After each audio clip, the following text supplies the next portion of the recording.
पत्नी और अपने पत्नी और अपने पति परिवार में जो प्रसन्न है वही समाज में सबसे अच्छे व्यक्ति हैं, वही वंदनीय और पूजनीय है।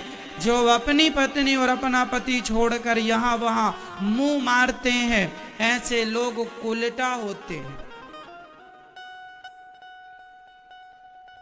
कुलटा, जिसे सामान्य भाषा में वैश्या कहा जाता है। एक स्त्री अपने पति को छोड़कर दूसरे पुरुष से संबंध बनाए तो उस स्त्री को क्या कहेंगे? वैश्या ही तो है। एक पुरुष अपने पत्नी से छोड़कर अन्य स्त्रियों से संबंध बनाए, वह पुरुष वैश्या ही तो है। क्या नाम देंगे आप? कुलटा कहो, वैश्या कहो, चरित्रहीन कहो, कैरेक्टरलेस कहो, सब एक ही बात है। धन्य है राम जी। राम के गली गली मंदिर हैं, चलते फिरते लोग राम राम करते हैं। क्यों? क्योंकि राम जी के जीवन में भी एक स्त्री आई थी, सूपनखा, कह रही थी मैं बड़ी सुंदर हूं।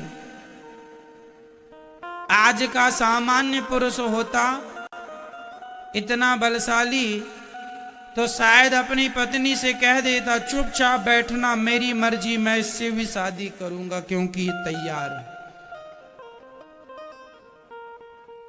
पर धन्य है राम, जिनके पिता की 3 पत्नियां थी। राम के पिता दशरथ जी की कितनी पत्नियां?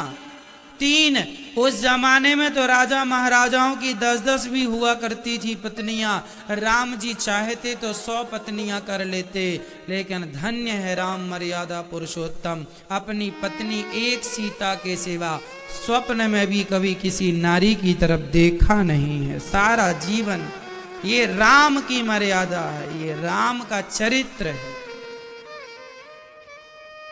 धन्य है ऐसे राम। ऐसा चरित्र यदि आपका है तो आप भी वंदनीय हैं। और धन्य है मां सीता, जिनके सामने एक ऑप्शन था रावण। रावण सीता मां को ले गया, कहने लगा कि मंदोदरी तुम्हारे पांव दबाएगी, मंदोदरी तुम्हारे कपड़े धुलेगी, तुम्हारी दासी बनाऊंगा मंदोदरी को, तुम मेरी बन जाओ। कहता है रावण, एक बार बिलो की मम ओरा, ए सीता एक बार मुझे देख, मैं अपनी पत्नी मंदोदरी को, मंदोदरी उस जमाने में विश्व सुंदरी थी। मंदोदरी इतनी सुंदर थी कल्पना नहीं कर सकते। एक बार हनुमान जी जब लंका गए ना, तो मंदोदरी को देखकर हनुमान जी को लगा यही सीता है। इतनी सुंदर थी मंदोदरी, विश्व की सबसे सुंदर महिला थी मंदोदरी, जिससे रावण विवाह किया था। हनुमान जी सीता की खोज में जा रहे थे, मंदिर मंदिर प्रतिकर शोधा, देखे जहां तहां अगणित जोधा, गयऊ दशानन मंदिर माही, अति विचित्र कही जात सुनाही, शयन किए देखा कपितेही, मंदिर महु ना देख वैदेही। हनुमान जी जब रावण के कक्ष में गए तो रावण के बगल में मंदोदरी सो रही थी। हनुमान जी को लगा यही सीता है। खड़े हो गए हनुमान जी, टुकुर टुकुर देखने लगे। क्यों हनुमान जी को लगा यह सीता है? क्योंकि मंदोदरी इतनी सुंदर थी कि हनुमान जी को लगा इस लंका में इतनी सुंदर तो माता सीता ही हो सकती है। परंतु थोड़ी देर बाद हनुमान जी विवेकशील थे, हनुमान जी को लगा ना, ये भले सुंदर है पर सीता मां नहीं हो सकती, क्योंकि माता सीता ऐसे पर पुरुष के साथ निश्चिंत होकर तो सो नहीं सकती ना, ये सीता नहीं हो सकती। सीता मां थोड़ी ऐसे किसी पराये मर्द के साथ सो सकती हैं ना। तुरंत हनुमान जी बाहर आए, और तब विभीषण की कुटिया नजर आई और तब माता सीता का दर्शन हुआ। कहने का तात्पर्य यह है, रावण भी बहुत सुंदर था। कहता था सीता मां से, हमें देख राम में क्या रखा है बनवासी, हम देख कितने सुंदर हैं, तुझे लंका में रखेंगे, महारानी बना के रखेंगे। कह दो माता सीता धन्य है कि उन्होंने अपने पति के सिवा दूसरे पुरुष को, सीता ने रावण को देखा भी नहीं। रावण से बात करती थी ना माता सीता, एक तिनका लेके बात करती थी। तृणधरी ओट कहत वैदेही, सुमरि अवधपति परम सनेही, सुन दस मुख खग्योत प्रकाशा।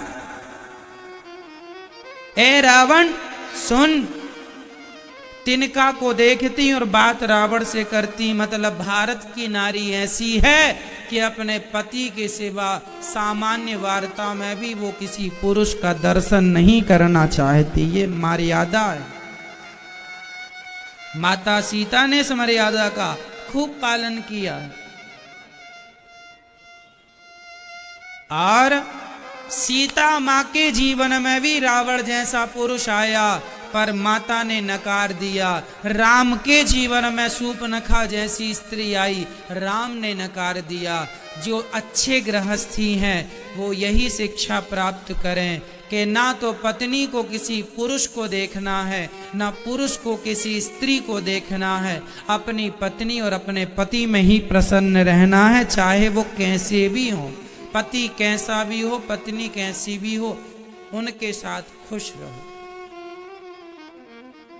यही इसलिए राम ना घर घर पूजे जाते हैं। राम ने भी शूर्पणखा की तरफ जरा सा देख लिया होता, मुस्कुरा दिया होता देखकर, तो कौन राम जी के मंदिर बनवाता। माता सीता ने भी रावण की तरफ देख लिया होता तो कौन माता सीता की आराधना और पूजा करता। राम की पूजा नहीं होती भक्तों, राम के चरित्र की पूजा होती है। राम चरित्र सुनवे को रसिया, राम लखन सीता मन। हाँ, इंसान कीमती नहीं होता। आदमी गोरा काला हो सकता है, चरित्र अच्छा होना चाहिए।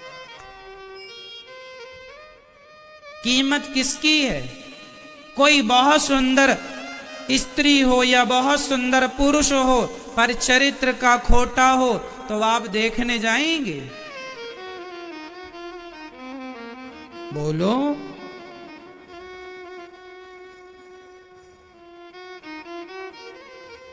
परंतु ये कलयुग है। कलयुग में कितने लोग ऐसे हैं जो चरित्रहीन है। जमाना जानता भी है कि चरित्रहीन है, पर फिर भी लोग उन्हीं के पीछे भाग रहे हैं। इसलिए आपको अपना चरित्र बचा के रखना है और राम जैसी मर्यादा हो जीवन में। सब कुछ कमा लो, चरित्र गवा दो तो सब कुछ कमा के क्या करोगे? कुछ नहीं कमाया, चरित्रवान बन के जिया है। कम से कम तसल्ली से जीवन में संतोष तो रहेगा कि भाई हम चरित्र के पक्के हैं।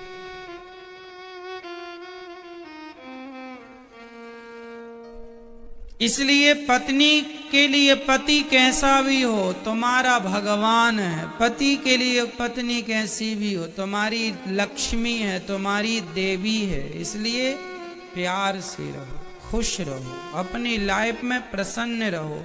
रही नोक झोंक की बातें तो मैं आज आपको एक समाधान देता हूं। मेरी बहनों, मेरी माँ, पति कोई भी बात कहा करे, कुछ भी गालियां दिया करे, डांटा करे, कुछ भी कहा करे, आप चुप रहा करो। चुप, बिल्कुल चुप। हर जगह बोलना ठीक नहीं होता। अच्छा ये बताओ, आपका पति आपको प्यार करता है कि नहीं? हाँ या ना में जवाब दो।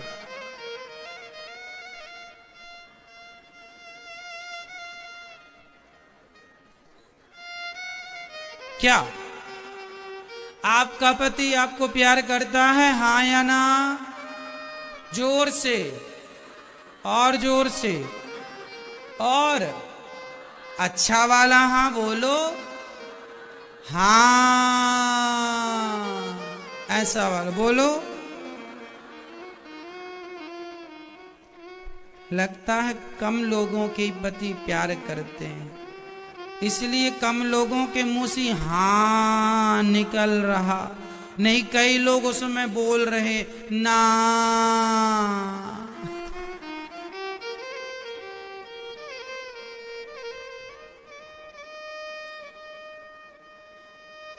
अच्छा मुझे ये बताओ कि जब आपका पति प्यार आपको करता है तो डांटने के लिए क्या पड़ोसन को जाएगा? बोलो। जब प्यार आपको करता है तो डांटेगा भी आपको। जब पति डांटता है तो गुस्सा क्यों हो जाती हो? अरे मेरी माँ, जिसे प्यार करने का अधिकार होता है उसी को डांटने का भी अधिकार होता है। तुम्हारे को डांटता है तो एक अधिकार से डांटता है, इसलिए पति की डांट का बुरा ना माना करो, वो उसका अधिकार